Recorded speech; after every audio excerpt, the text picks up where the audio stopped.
Students, इस video में हम केस स्टडी देखेंगे चैप्टर 9 डिपॉजिटरी सिस्टम के, और चैप्टर 6, चैप्टर 7 और चैप्टर 8 ये लेटर रिलेटेड आपको चैप्टर्स है, उसमें केस स्टडी नहीं दी हुई है। तो हम डायरेक्टली अभी चैप्टर 9 के केस स्टडी देख रहे हैं। फर्स्ट केस स्टडी है चैप्टर 9, कौन सा है? Depository system. तो अगर आपने अभी तक चैप्टर 9 आपने अभी तक पढ़ाई नहीं की है तो पहले आप उसके जो मैंने वीडियो अपलोड किए चैप्टर 9 के 2 या 3 है वो आप देख लो वीडियो पहले डिपॉजिटरी सिस्टम के, यानी आपकी वो कंसेप्ट क्लियर हो जाएगी, तो आपको केस स्टडी के क्वेश्चन इजीली समझ में आ जाएंगे। फर्स्ट क्वेश्चन क्या दिया हुआ है? Mister Z holds 100 shares of peculiar company limited in physical mode. Mister Z के पास पेक्यूलर कंपनी लिमिटेड के शेयर्स हैं इन अ फिजिकल मोड, यानी in the form of paper certificate, and wishes to convert the same in electronic mode. उसे वो shares convert करने हैं electronic mode में, यानी डीमटेरियलाइज फॉर्म में शेयर्स कन्वर्ट करने हैं। तो उसमें फर्स्ट क्वेश्चन दिया हुआ है, mister Z holds saving bank account with CFDH bank limited, can he deposit his shares in this account for demat? तो उसका ऑलरेडी सेविंग बैंक अकाउंट है, ओके, सेविंग बैंक के CFDH अकाउंट में। तो यहाँ पे क्वेश्चन दिया हुआ है कि अगर उसको कन्वर्ट करने हैं इन इलेक्ट्रॉनिक मोड तो क्या वो अपने शेयर ये उसके सेविंग बैंक अकाउंट में डिपॉजिट कर सकता है क्या? तो उसका आंसर क्या आएगा? उसका answer no, mister Z can not deposit his shares in his bank account for demat, क्योंकि डीमैट के लिए सेपरेट अकाउंट रहता है। तो ये सिंपल आपका जो सेविंग बैंक जहां पे आप पैसे डिपॉजिट करते हो उस अकाउंट में शेयर्स नहीं डिपॉजिट कर सकते हैं, तो इसका आंसर क्या आएगा? नो। इसी के रिलेटेड सेकंड क्वेश्चन है, तो कौन से टाइप का अकाउंट जरूरत है? What type of account is needed for the same?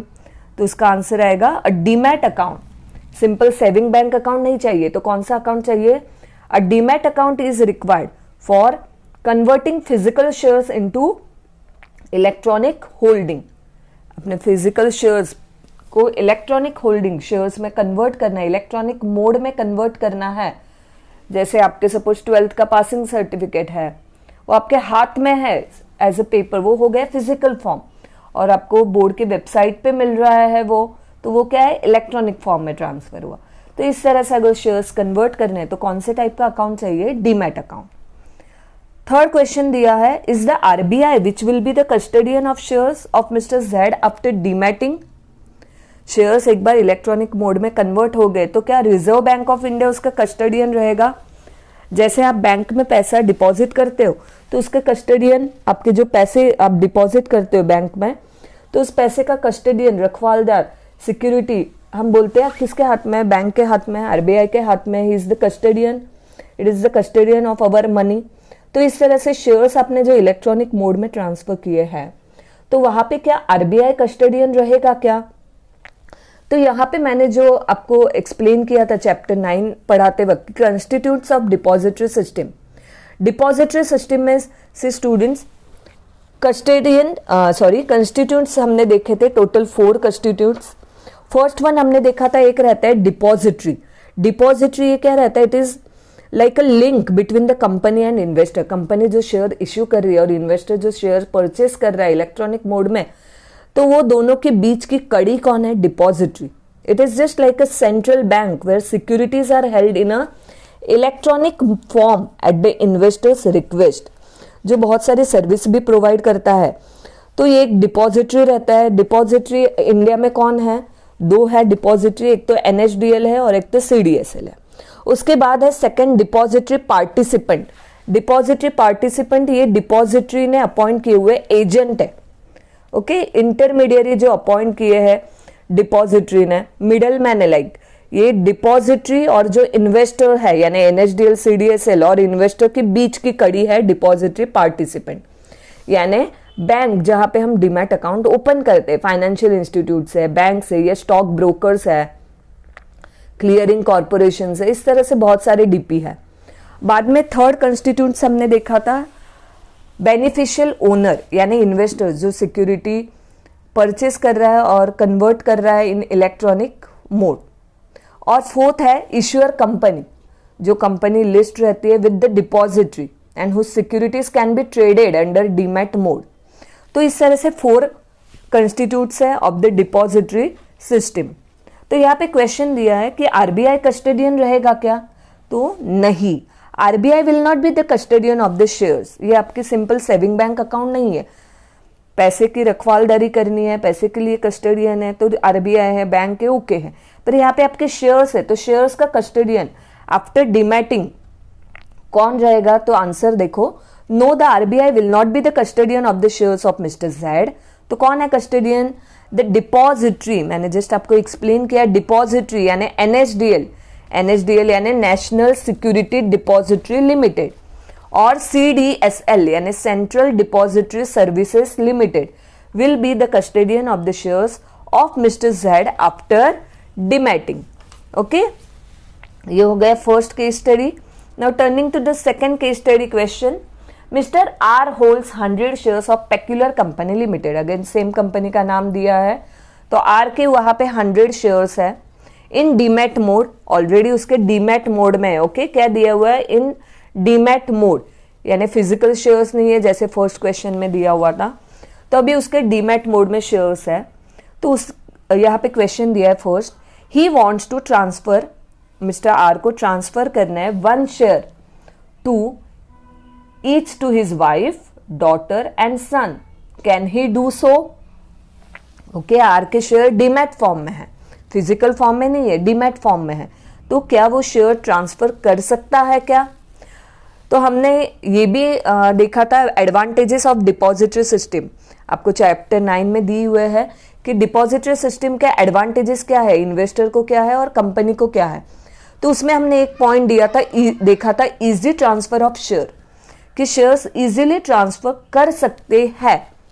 Okay, उल्टा जो फिजिकल शेयर्स में ट्रांसफर शेयर करने के लिए लंबी प्रोसेस है, तो यहाँ पे क्या है, इजीली शेयर ट्रांसफर कर सकते हैं, तो प्रोसेसिंग टाइम जो है वो कम है, and neither the securities not the cash is tied or held up for unnecessarily long time. तो यहाँ पे आपको सिंपल पूछा है, he want to transfer, can he do so, वो कर सकता है क्या transfer, yes, mister R can transfer, R can transfer 1 share each to his wife, daughter and son if they also have a demat account. See students, बाकी जो black इस colour में लिखा हुआ है वो सेम टू सेम क्वेश्चन में है, पर रेड कलर में मैंने जो हाईलाइट किया है वो आपको अच्छे से ध्यान में रखना है, बाद में आप सेंटेंस आपके हिसाब से फ्रेम कर सकते हो। आर कैन ट्रांसफर अगर if they also have a demat account, यानी उसकी वाइफ है, डॉटर है, सन है, उनके भी डीमैट अकाउंट तो चाहिए ना, तभी शेयर ट्रांसफर हो सकते हैं, राइट। तो जैसे अभी सपोज मेरे पास कैश है, ओके, मेरे पास कैश है, हार्ड मनी है, कहाँ पे है, सॉरी हार्ड मनी नहीं है, मेरे बैंक अकाउंट में पैसे है, और वो पैसे मुझे ट्रांसफर करने किसी और के बैंक अकाउंट में, सपोज मुझे मेरे सन के अकाउंट में ट्रांसफर करने, तो कब मैं ट्रांसफर कर सकती हूँ उसके अकाउंट में, जब उसके पास भी तो बैंक में अकाउंट चाहिए ना। उसके पास सपोज बैंक में अकाउंट ही नहीं है, तो मेरे बैंक अकाउंट से उसके बैंक अकाउंट में कैसे ट्रांसफर होंगे शेयर्स, उसको हाथों हाथ में दे सकती हूँ, हाथ में पैसे दे सकती हूँ निकाल के, क्योंकि उसके पास अकाउंट नहीं है। तो उसी तरह से यहाँ पे शेयर्स आपके इलेक्ट्रॉनिक फॉर्म में है, बैंक में है, तो जिसको आपको ट्रांसफर करना है तो उसका भी तो इलेक्ट्रॉनिक फॉर्म में अकाउंट चाहिए, तभी आप शेयर ट्रांसफर कर सकते हो, राइट। सेकेंड क्वेश्चन दिया है, does he need to submit DRF or DIS if he wants to transfer his shares. पहले क्वेश्चन में तो हमने बता दिया कि हाँ यस, शेयर्स वो ट्रांसफर कर सकता है। अभी सेकेंड क्वेश्चन में क्या दिया है कि अगर उसे शेयर ट्रांसफर करने हैं तो उसे डीआरएफ देना है या डीआईएस देना है। तो डीआरएफ यानी क्या रहता है, demat request form. Demat request form यानी जो भी क्लाइंट है जिसे डीमैट अकाउंट ओपन करना है, ओके, उसको फिजिकल सर्टिफिकेट से जो शेयर्स उसके कन्वर्ट करने इलेक्ट्रॉनिक मोड में, तो जो इन्वेस्टर है, क्लाइंट है, उसे क्या करने पड़ते हैं, उसके सर्टिफिकेट सभी सरेंडर करने पड़ते हैं। कहाँ पे, किसके पास, डिपॉजिटरी पार्टिसिपेंट, जो बैंक में उसे अकाउंट ओपन करना है, along with the demat request form, DRF यानी डीमैट अकाउंट ओपन करो, ऐसे रिक्वेस्ट कर रहे हैं वो किसे, डीपी को। तो जब वो शेयर्स देता है डीआरएफ के साथ, तो ऑटोमेटिकली उसके शेयर्स क्या हो जाते हैं, उसके अकाउंट में क्रेडिट हो जाते हैं। तो वो रहा डीआरएफ, डीमैट रिक्वेस्ट फॉर्म। ये किसके लिए रहता है, डीमैट अकाउंट ओपन करने के लिए। दूसरा दिया हुआ है DIS, DIS यानी delivery instruction slip, delivery instruction slip. तो जब शेयर्स ट्रांसफर होते हैं तो जो ट्रांसफरर है, इन्वेस्टर है, उसे क्या होता है, उसे इन्फॉर्म करना पड़ता है उसके डीपी को यानी उसके बैंक को, bye issuing this delivery instruction slip which is filled and signed with all the details of the security sold और ट्रांसफर। ओके, तो जब ट्रांजेक्शन पूरी हो जाती है तो बैंक में ऑटोमेटिकली डीमैट अकाउंट में क्या होता है, शेयर्स क्या हो जाते हैं, डेबिट हो जाते हैं। ओके, बाद में ट्रांसफर ऑफ मार्केट ट्रेड रहता है, मार्केट ट्रेड, वो इतना यहाँ पे हमें नहीं देखना है। आपको सिर्फ क्या पूछा है, does he need to submit DRF और DIS? तो अभी आपको समझ में आ गया होगा। DRF कब रहता है, डीमैट रिक्वेस्ट फॉर्म, ओके, जब आपको डीमैट अकाउंट ओपन करना है। ओके, जब आपको आपके सर्टिफिकेट, फिजिकल सर्टिफिकेट है वो कन्वर्ट करने हैं डीमैट अकाउंट में, आपके फिजिकल सर्टिफिकेट आपको कन्वर्ट करने हैं इनटू इलेक्ट्रॉनिक मोड, तब क्या देना होता है, डीमैट रिक्वेस्ट फॉर्म की रिक्वेस्ट कर रहे हैं डीमैट में शेयर्स फिजिकल सर्टिफिकेट कन्वर्ट करो इलेक्ट्रॉनिक मोड में। और यहाँ पे क्या देना होगा ट्रांसफर के लिए, DIS। Okay, see a DRF is a demat requisition form. The shares held by Mr. R are already in a demat mode. उसके शेयर्स ऑलरेडी डीमैट मोड में ही है तो वो तो कुछ कन्वर्ट नहीं करने हैं। So he has to submit DIS, that is delivery instruction slip, delivery instruction slip to transfer his shares to his family. Third question दिया हुआ है, can he nominate his wife in his demat account? जैसे हम bank में nomination देते हैं, हमारा account है तो और किसी का नाम भी दे देते हैं, यानी सपोज जिसका अकाउंट है उसको अगर कुछ हो गया, event of death, in the event of death, तो तुरंत क्या जो नॉमिनी है उसके अकाउंट में ट्रांसफर हो सकते, उसको वो पैसा मिल जाएगा। तो यहाँ पे वैसे ही दिया है, can he nominate his wife in demat account? तो डीमैट अकाउंट में भी नॉमिनी का नाम दे सकते हैं। ये भी हमने एडवांटेजेस ऑफ डिपॉजिटरी सिस्टम में देखा था, नॉमिनेशन फैसिलिटी रहती है, जो भी इंडिविजुअल इन्वेस्टर है he can avail nomination facility.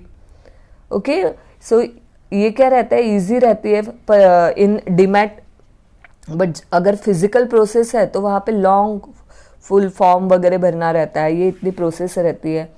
तो he can nominate, yes, mister R can nominate his wife in his demat account, as every depositor at any time has the right to nominate any person as a nominee in the event of his or her death.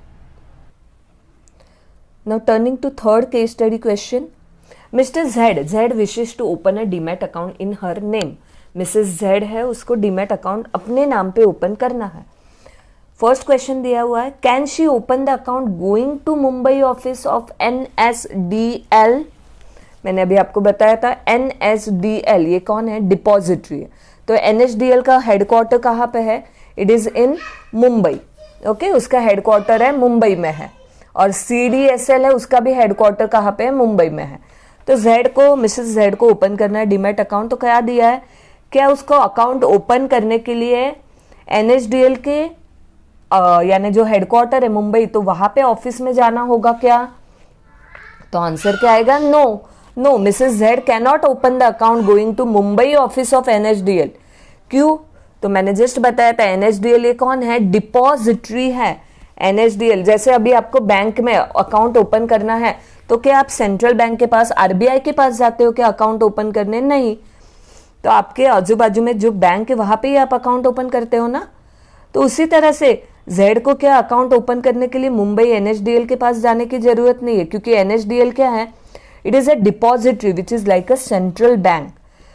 तो उसको किसके पास जाना होगा, she has to open a demat account with a depository participant, यानी जो depository है NSDL, उसने जो एजेंट अपॉइंट किए हुए हैं जो डायरेक्टली कस्टमर के साथ डील करते हैं। ओके, जो कस्टमर को अलग अलग जो भी फंक्शंस है वो प्रोवाइड करते हैं, फैसिलिटीज प्रोवाइड करते हैं, लाइक ट्रांसफर ऑफ पे आउट, लाइक डिविडेंड है, इंटरेस्ट है, it credit the security in the event of right issue, bonus issue. तो ये सभी काम कौन करता है? डीपी करता है। डीपी के पास, बैंक के पास ही आपको क्या करना है? अकाउंट ओपन करना है। It is like a security bank. So she has to open a demat account with a depository participant, not a depository. NSDL के पास जाने की जरूरत नहीं है. Second one, is she required to pay for opening of account and its maintenance. उसे fee देनी होगी क्या? ऑफकोर्स क्या आएगा? Yes, missus Z has to pay for opening of account and its maintenance for availing services of DP. Depository participant जो भी इतनी सारी सर्विसेज दे रही है, तो कोई भी फ्री में देगा क्या? नहीं देगा ऑफकोर्स. तो जो भी ये सर्विसेज दे रहे हैं उसके लिए क्या करना होगा? It required to pay them.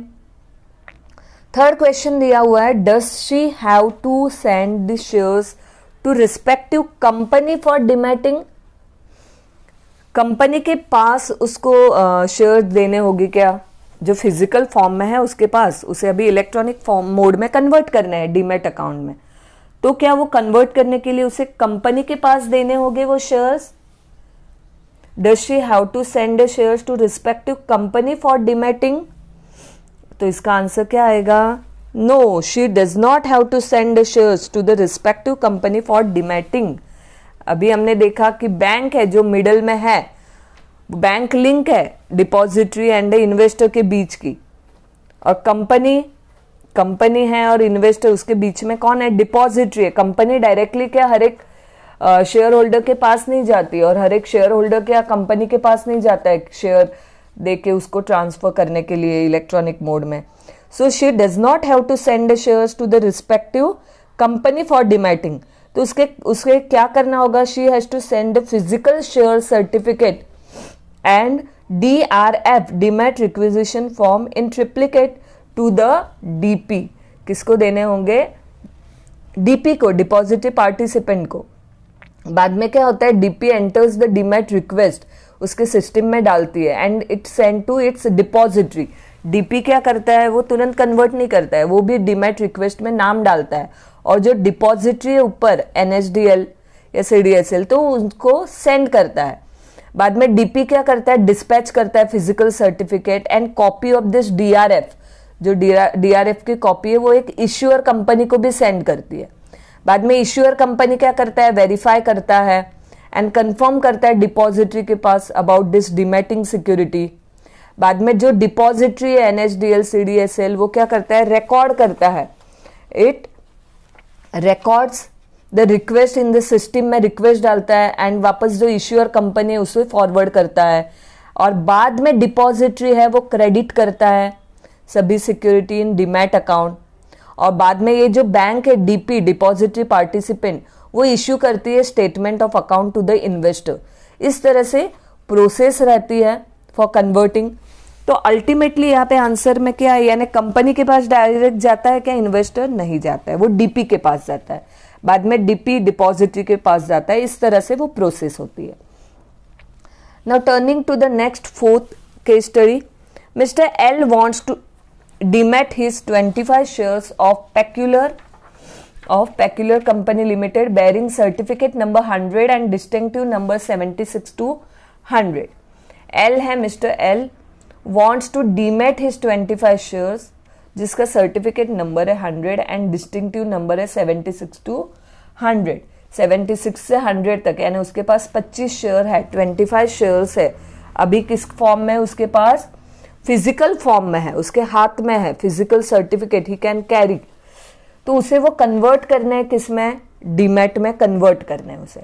Okay, ये हो गया क्वेश्चन, उसे कन्वर्ट करना है डीमैट में. तो उसके रिलेटेड क्वेश्चन दिया है, which form he is required to fill as a return request to the DP. कि उसे कौन सा फॉर्म फिल करना होगा, जस्ट हमने देखा था. So I am not explaining again in detail. Mister L has to fill the DRF, that is demat requisition form, as a return request to the DP depository participant. Second question, does he have to fill instrument of transfer if he wishes to transfer the same after demat. यानी एक बार demat open हो गया, उसके बाद अगर उसको share transfer करने हैं तो क्या उसको does he have to fill instrument of transfer, तो ये भी अभी एक्सप्लेन हो गया था हमारा ऊपर. No, after demat if he wishes to transfer the shares he does not have to fill the instrument of transfer.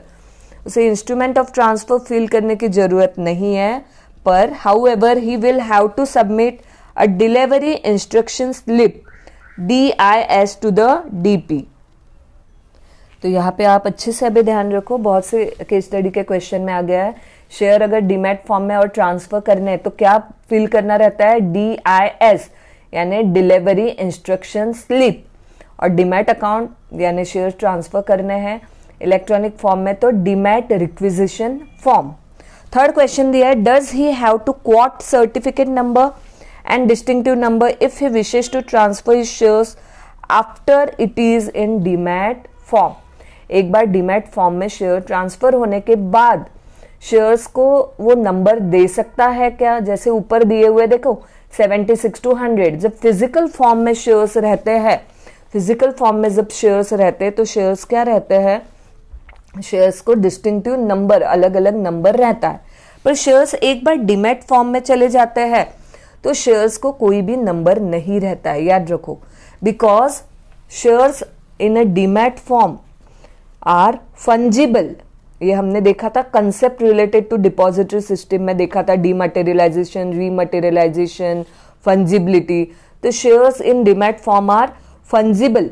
Fungible means the state of being interchangeable. The state of being interchangeable यानी क्या रहता है, जैसे currency note है. Okay, अभी मेरे पास जो 100 rupees की नोट है और आपके पास जो 100 रुपीज की नोट है, तो उसमें कुछ डिफरेंस है क्या, उसके वैल्यू में डिफरेंस है क्या, नहीं. मैं भी 100 रुपीज का उतना ही परचेस कर पाऊंगी जितना आप 100 रुपीज का, यानी वैल्यू क्या है, सेम रहेगी.